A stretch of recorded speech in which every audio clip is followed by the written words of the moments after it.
Hello, everyone, and welcome to Community Corner. My name is KL Smith, Community Manager here at Epic Games, joined by Nathan Mooney, Cameron Winston. Hello. Today on the show, we're going to be asking Cameron about some specific heroes and balance. I hope you're ready, Cameron. I mean, just what I do.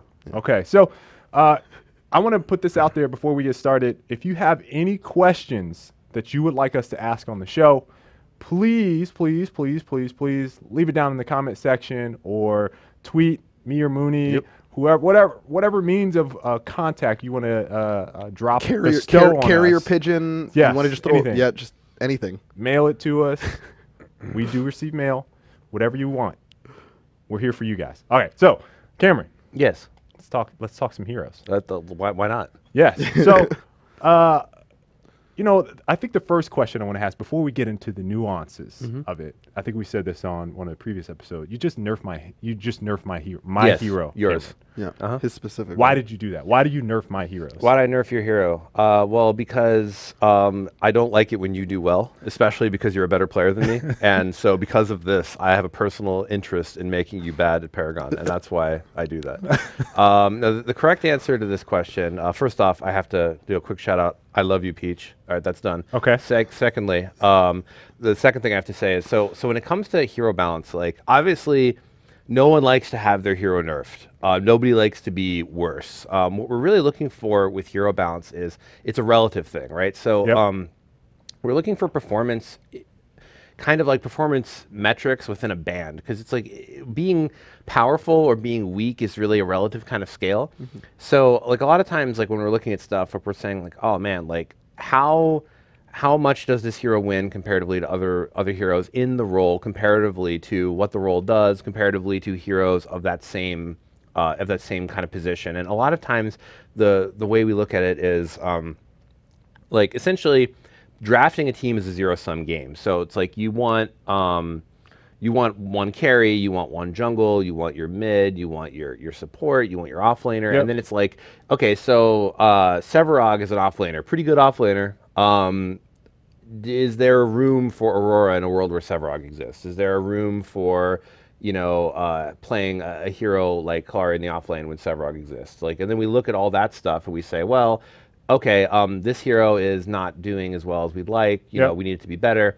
But sometimes a hero it's not other heroes getting better. It's about bringing sort of outlying heroes in.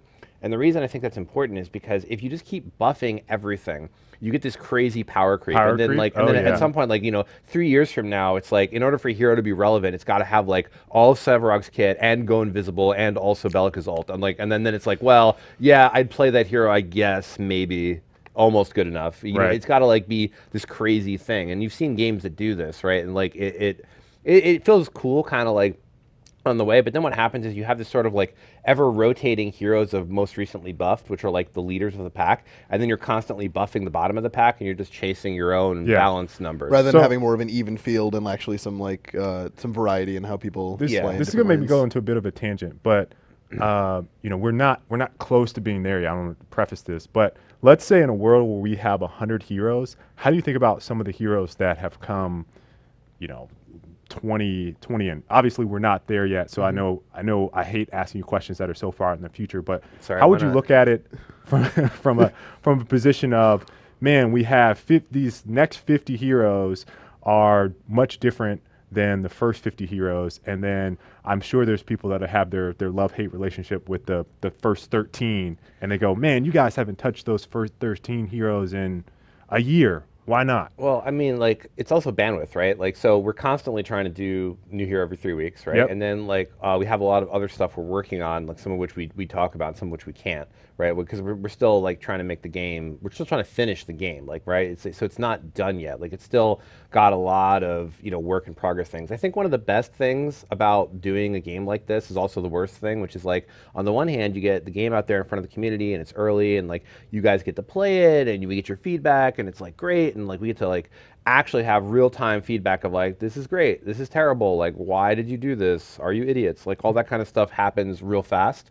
And then the downside of that is we have to release things in an unfinished state. And one of my old coworkers back in the day once said one of my favorite quotes about game design, which is there's nothing worse than an unfinished game, right? You play an unfinished game and it's like, it's obviously missing these 10 things. Yeah. And you're like, yeah, it is. And we're working on a lot of these things. And, you know, a lot of the times, you know, when you're making a hero game, like you're expecting a hero to be countered by maybe an item in the future. You know, but our itemization system is still totally being worked on. Like this is like, you know, we're constantly, you know, iterating on it. Like we're maybe they're countered by a hero that doesn't exist yet. Yep. You know, we're still trying to find a lot of stuff. Like we want to make like support a more engaging and fun and dynamic role than it is right now. Like we want to make sure that like, you know, we keep working on like keeping offlane as a cool place to be. You know, we want to make sure that the map gets iterated on and then it's going to be arted one day, right? And it's going to look awesome. But it's like, you know, if you just pick up Paragon and, you know, you haven't talked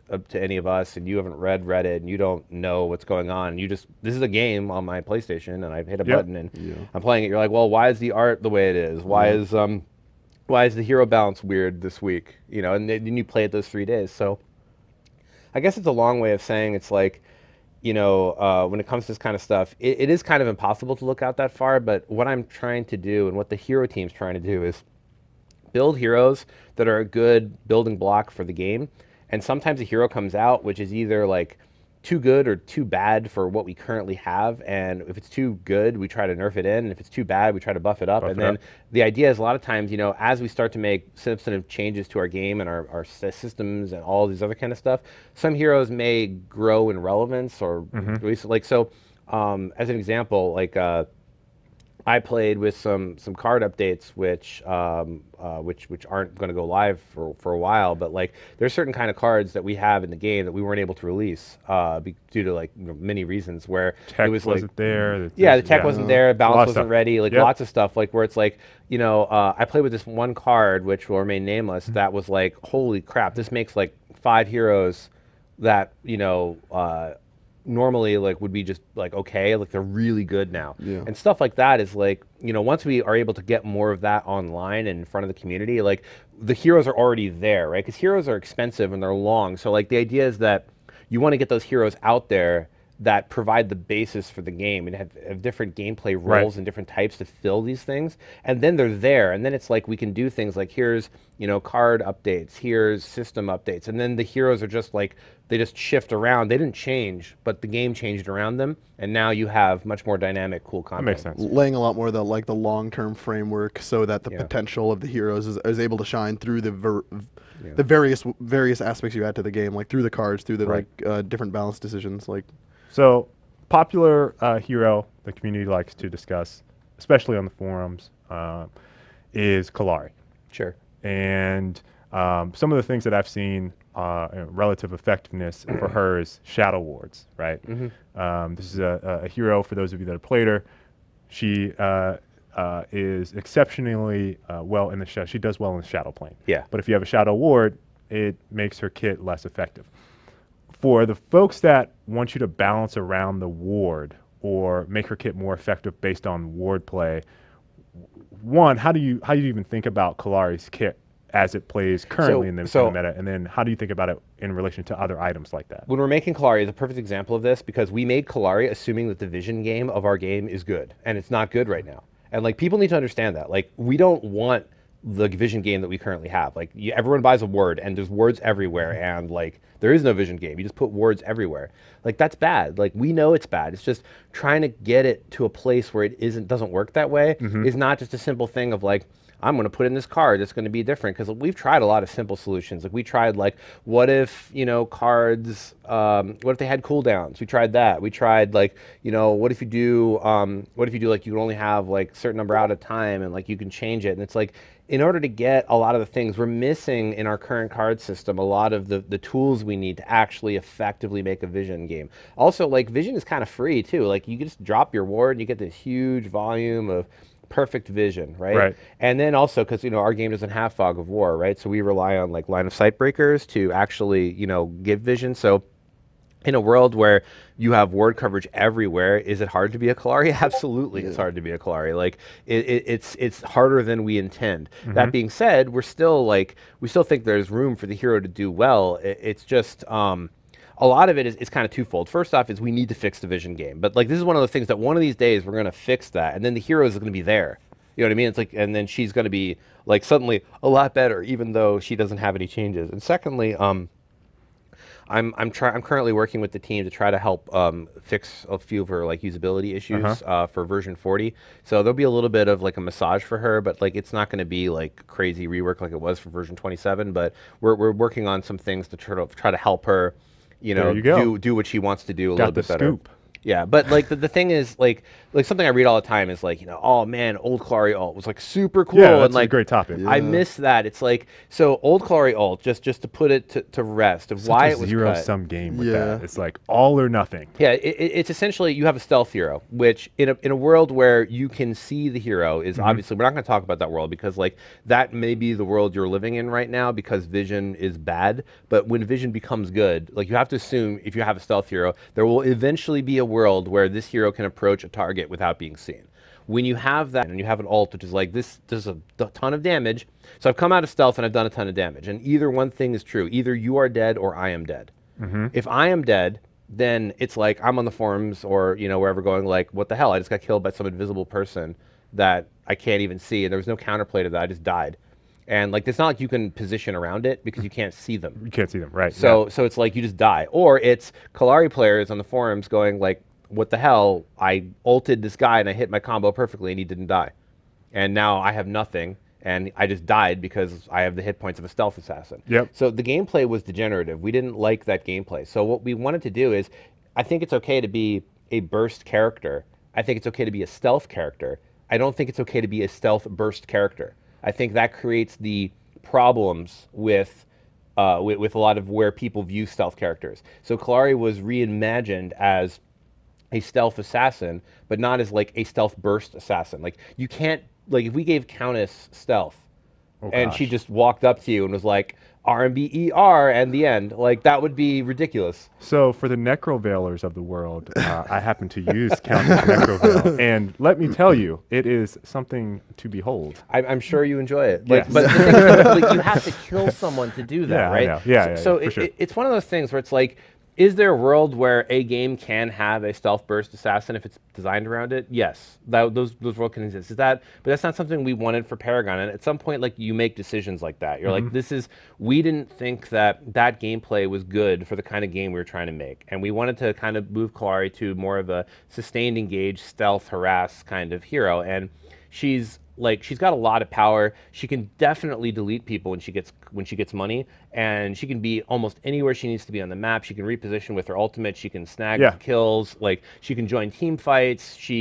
And with her some of the new changes that are coming in 40, she's going to get a little bit easier to play and a little bit like she's going to have a little bit of rotational help, I think. So one thing that you kind of hit on is the difficulty of play. Obviously, there are some kits, I'm going to call out one, Richter, who's exceptionally good in the right hands. Kallari, and we have these labeled in game. Do you feel like there's an expectation even after you play a hero and you feel like you might be better than you are? Like, oh man, I'm really, really good with this hero, and then you get pooped on, and then you go, oh, well, maybe this hero needs changed. Or do you look at it like, well, this is an expert hero, play up to that level in order to be an expert hero player? So I want to make sure, and the hero design team wants to make sure that we always give room for players to grow and show mastery. And like, let's just be clear. Like I said, Kallari's going to get slightly easier to play. This is not suddenly going to make Kallari easy to play. Kallari will never be easy to play. It's the distinction of a skill floor and a skill ceiling. Like having a skill floor be lower on a hero doesn't necessarily make the hero less complex. It just provides a base level understanding. It's a lot easier to understand the hero at a base level, but the growth can be like endless. And I think that was one of the switching from the old Kallari ult to the new one, I think increased that ceiling. Well, also what we did is we shifted what the expert means. So remember, we're the MOBA that puts you in the action, right? But there's two types of expert heroes. There's expert heroes, which is like, this hero is technically challenging to execute. I'm Richter, right? Like you have to hit this hook. Like, I mean, there's nothing expert about like understanding what to do with Richter, right? You hook someone. That's like anyone should be able to. Mechanical skill. It's just, but can you actually execute the hook during the team fight on the right target and actually, follow through with all that stuff? That's what makes him an expert hero. Kallari used to be in that category of like, can you do a double jump 360, shove it to boneless ultimate on this guy that just like, hit, and then it's like, great, that was cool, but make great YouTube videos. The problem is though, we shifted the expert of Kallari to now she's an expert MOBA hero. Yeah. She requires expert MOBA knowledge. You need to be positioned correctly. You need to be able to rotate right. You need to be able to have how to engage. So she's all in positioning and engaging, and it's like less about technical input mastery. Okay.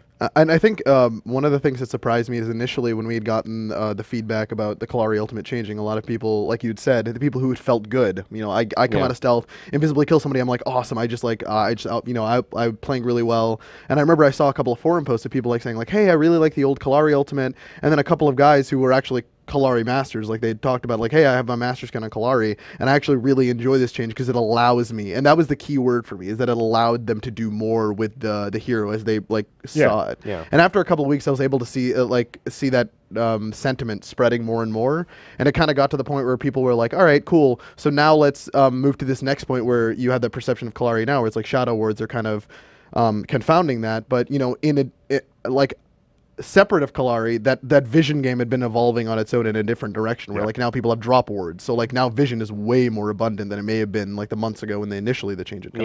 Yep. Yeah, and like, so essentially I think the philosophy behind heroes is like, I want to make sure that I'm trying to make sure that we have at least one expert level hero for every lane. And it's like, and I'm trying to also make sure we have beginner heroes for every lane. It's like, so if every hero is Kallari, then you can't, like, no one can play the game, like, except for like 15 people who can actually play the game. And like, if every hero is Greystone, then like no one wants to like get good at the game because there's nothing to like get good at, So it's like the thing is like, you have to have heroes on every spectrum, because sometimes you need a hero like Greystone to help people learn the game and like, enjoy what's going on with it. And it's like some players never want more than just like, I just want to be in Paragon, I want to hit things. It's like, I don't want to have complicated inputs. I don't want to have, complicated things to think about. I just want to be able to like, enjoy this game. And sometimes people are like, I want to think about 400 things while I'm playing the game, and that's what's fun for me. And that's and because I'm a super top end player, and it's like, and so I'm trying to make sure that we're catering to as big of an audience as we can with this game, so we get as many people passionately excited about the game too. Because it's like, you want to be as appealing as you can. You don't want to be super niche in your appeal to like, to either groups. Right. And then the heroes, obviously, to go with that, the heroes fit into that niche. So it's not necessarily that, like you said, one hero or all heroes are going to be on one extreme or all heroes are going to be on the other extreme. It's, man, I started here with this entry-level hero. I want to actually learn something a little bit more difficult. Then I want to learn something a little bit more difficult. And you're getting your mastery curve with each of those difficulties. And that may be your process. Like I'm going to one trick on this guy for a little bit, but it's like, I really like this aspect, but this hero kind of has that aspect, but in a little bit more of a difficult sense. I'm going to just hone that skill. So speaking of mastery curve, I decided to help Mooney out. No, I don't have my master skin yet. He does not have his master skin. I'll just like, oh, it's fine. But he actually does. But he actually does. Mooney does have his master skin. Why, did you just like grant it to him in the back? I did. I mean, you guys can look at it right now. There it is. Oh my God! This is what you weren't. This is what you weren't going to tell me. All right, I see. So this is the you've evolved. Mooney. Got it. Okay, you are now a master. Right. I'm just a master. There you go. So it's nice to finally just be ascended, right, and be woke. Really. Yes. Be woke. Did you just say that? Yes. Yeah. That's fantastic. Why would you? He's woke right there. Can you see that? No, you look lit actually. Yeah. There's Mooney, master skin. I did it for you, Mooney. Oh my God. You've evolved and ascended. Can I just go home now, or is that? Do I have No. I think you just brought it home. I think this is now your home. Oh my God. I think you now live here, in the body of Diesel Steel. There you go. Your favorite hero. Yes, just for you, Mooney. All right, guys. I'm glad I was finally able to get that master skin for you guys. We want to end on a high note, I guess, right? And speaking of high, you see that picture of Mooney? There we go, Mooney. There we go. Look at this guy. Before we end, I do want to ask one more question. Yeah. Iggy rework. Yeah. We spent some time talking about Kallari. Iggy rework has been something we've discussed. It's definitely coming, by the way. Like it's happening. Work. Confirmed. So we're doing it.